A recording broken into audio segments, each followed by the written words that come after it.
I accidentally joined a cult while trying online dating. What started as desperation for companionship became the most terrifying 6 months of my life. After my divorce, I was 34 and hadn't dated in 12 years. My friend Bethany convinced me to try dating apps. Just swipe right on someone interesting, she said. For weeks, I got nothing but creeps and catfish. Then Phoenix messaged me. His profile showed a handsome guy with kind eyes and a bio about spiritual growth and meaningful connections.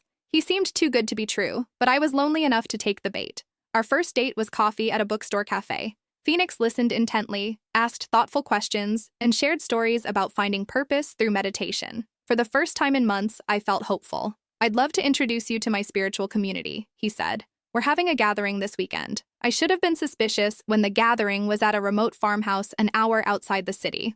But Phoenix picked me up, explaining how this group had transformed his life. The farmhouse was filled with 20 people sitting in a circle. A woman named Aurora, with flowing gray hair and penetrating eyes, stood at the center. "Welcome, sister," she said, taking my hands. "Phoenix has told us about your journey through darkness."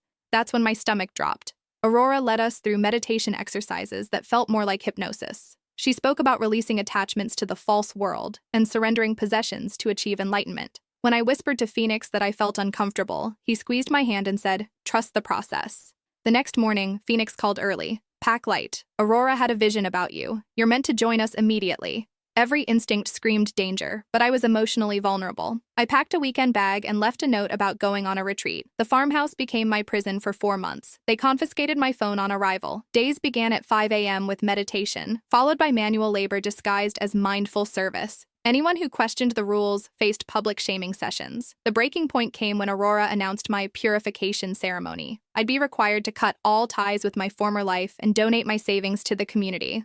That night, I overheard Aurora and Phoenix planning how to drain my bank account.